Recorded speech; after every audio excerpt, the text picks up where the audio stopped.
कोल्हापुरातल्या न्यू कॉलेजमधील शिक्षक प्राध्यापकांना निवडणूक प्रचारात गुंतवल्याचा गंभीर आरोप महायुतीच्या कार्यकर्त्यांनी केला आहे।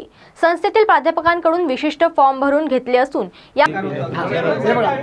हे बघा आत्ताच पाटील साहेबांचे स्टेटमेंट दिलेलं आहे तसं ही इथून पुढे ही संस्था कुठल्याही राजकारणामध्ये पडणार नाही आणि पडू इच्छित नाही आहे आणि तसा आमचा प्रयत्न पण नाही आहे।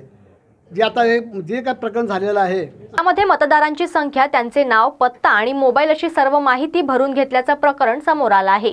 या संदर्भात महायुतीच्या कार्यकर्त्यांनी प्राचार्य आणि चेअरमन या संदर्भात जाब विचारलं असून भरून घेण्यात आलेले फॉर्म कार्यकर्त्यांच्या ताब्यात दिले आहेत। असा प्रकार करणाऱ्या संबंधितांवर कारवाई करणार असल्याचेही यावेळी चेअरमन के.जी. पाटील यांनी सांगितले। पण नाही, मी तुम्हाला पहिलेच सांगितलं, मला काही कल्पना नसल्यामुळे मी काय सांगू शकतो। 2-4 दिवस मी खरोखर दवाखान्यात होतो, मला काही माहितीच नाही।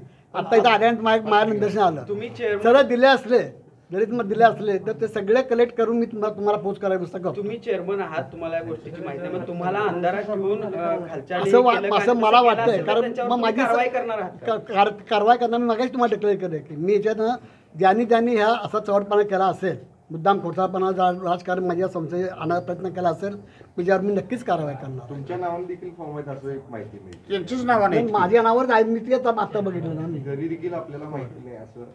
आता किती फॉर्म आलेत आता माझ्याकडे? आता तुमच्या जेवढे मी माझ्याकडे आले ते तुमच्या हात स्वाधीन केलेले। 50 फॉर्म आता मिळाले। कोल्हापुरातील प्रिन्स शिवाजी शिक्षण संस्था जी आहे याच्यामधील प्राध्यापक, शिक्षकेतर कर्मचारी यांना एक फॉर्म दिला गेलेला होता आणि त्या फॉर्ममध्ये त्यांनी 20 नातेवाईकांची किंवा 20 मित्रांना भेटल्याची नोंद करून त्यांचे फोन नंबर कोल्हापूर जिल्ह्यामध्ये कुठेही असतील तर ते एका विशिष्ट